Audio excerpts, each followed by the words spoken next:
This 911 call was never released to the public because the dispatcher wasn't the only one listening. At exactly 3:17 a.m., a 911 dispatcher working the night shift in rural Ohio received a call that would later be flagged, archived, and permanently sealed. The man on the line didn't sound panicked. He didn't sound scared. He sounded controlled.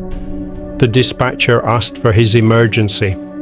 After a brief pause, the man said, "I think someone is inside my house." The dispatcher asked for his name. Ethan Walker.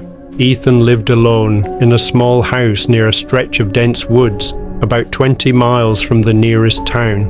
The dispatcher asked where the intruder was. Ethan replied quietly, "In my hallway." The dispatcher asked if the intruder was armed. Ethan hesitated. "I don't know, I can't see his hands." At first, the dispatcher assumed a burglary in progress, but then Ethan said something that changed the tone of the call completely. "He hasn't moved." The dispatcher asked what he meant. Ethan whispered, "He's just standing there, staring at me." The dispatcher asked how long the intruder had been there. Ethan said, "Almost 10 minutes. 10 minutes. No movement, no sound, just standing." The dispatcher instructed Ethan to lock himself in a room. Ethan's voice dropped even lower. "I can't." The dispatcher asked why. "He's blocking the only door." That's when the dispatcher heard something strange, a faint sound through the phone. Not footsteps, not breathing. It sounded like a whisper, but not in English. The dispatcher asked if someone else was in the house. Ethan answered immediately. "I live alone. Police units were dispatched." The dispatcher told Ethan to stay on the line. That's when Ethan started crying. Not loudly, just quiet, broken sobs. He said the figure had started doing something new. It tilted its head. The dispatcher asked him to explain. "Like it's curious." The whispering sound grew louder, closer to the phone. The dispatcher asked Ethan if the intruder was speaking. Ethan replied, "No, it's not using its mouth." There was a pause. Then Ethan said something that caused the dispatcher to freeze. "It doesn't have eyes." The dispatcher asked how he knew that. Ethan whispered, "Because it's still looking at me." The dispatcher urged him to get away, to find a window, anything. Ethan said, "I can't move." The whispering stopped. For a moment, there was silence. Then a second voice came through the phone. Not Ethan's, not the dispatcher's.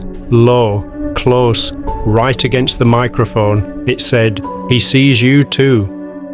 The dispatcher shouted Ethan's name. Ethan screamed, then said one last sentence. "It's smiling now." The call disconnected. Police arrived 6 minutes later. The front door was locked from the inside. All windows secured. No signs of forced entry. Inside, the house was spotless. No signs of a struggle. They found Ethan sitting on his bed, alive, breathing, but completely unresponsive. His eyes were open, his mouth stretched wide in a silent scream. Doctors later said he was physically unharmed, but his brain showed signs of extreme psychological trauma. He never spoke again. While searching the house, officers noticed something in the hallway. Deep scratch marks in the drywall. Not written with a tool, not carved with a knife, scratched by something sharp. The words read, "You saw me." There were no fingerprints, no DNA, no explanation. The 911 audio was immediately classified. Only the dispatcher's written statement remains. She quit her job 2 weeks later. She told investigators she still hears whispering when her phone rings at night. The house was sold the following year. The new owners moved out within 3 months. They reported hearing someone standing in the hallway for long periods of time, just standing. The house is empty now, but locals say that if you drive past it late at night, you might see someone in the hallway, watching the road, waiting.